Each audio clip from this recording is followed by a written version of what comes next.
ఆంధ్రప్రదేశ్ రాజధాని అమరావతిలో అత్యంత కీలకమైన సచివాలయ నిర్మాణానికి సిఆర్డీఏ టెండర్లు పిలిచింది.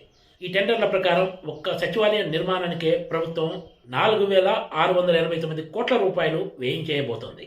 సచివాలయంలో 5 టవర్ల నిర్మాణానికి సిఆర్డీఏ బుధవారం నాడు టెండర్లను ఆహ్వానిస్తూ నోటిఫికేషన్ జారీ చేసింది. జీఐడీ టవర్గా పిలిచే ప్రధాన టవర్లో ముఖ్యమంత్రి కార్యాలయంతో పాటు ఇతర ఆఫీసులు ఉండబోతున్నాయి.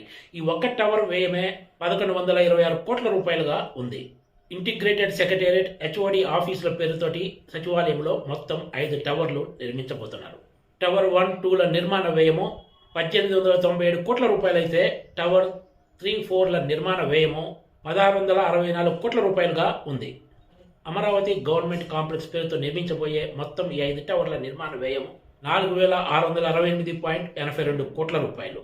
రాజధానిలో కీలక భవనాలకు సంబంధించి ఇవే చివరి టెండర్లని చెప్పొచ్చు. ఎందుకంటే ఇప్పటికే ఆంధ్రప్రదేశ్లో నూతన అసెంబ్లీ, హైకోర్టు నిర్మాణానికి సంబంధించి టెండర్లు పిలిచి నిర్మాణ సంస్థలకు పనులు అప్పగించారు కూడా.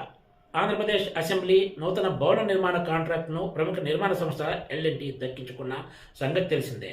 617 కోట్ల రూపాయల వ్యయంతో అసెంబ్లీ నిర్మాణ పనులు చేపట్టబోతున్నారు. హైకోర్టు నిర్మాణ పనులు మరో ప్రముఖ సంస్థ NCCకి దక్కగా ఈ ప్రాజెక్టు పనుల కోసం 786 కోట్ల రూపాయల వ్యయం కానుంది.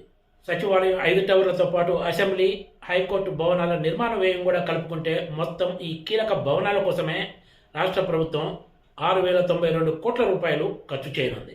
మే 1న సచివాలయం టవర్ల నిర్మాణానికి సంబంధించిన టెక్నికల్ బిడ్స్ ఓపెన్ చేయబోతున్నారు.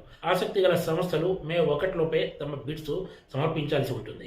అత్యంత కీలకమైన సచివాలయ నిర్మాణానికి సంబంధించిన ఈ 5 టవర్ల నిర్మాణ బాధ్యతలను ఏ కంపెనీలు దక్కించుకుంటాయో వేచి చూడాల్సిందే. Please subscribe TGTV.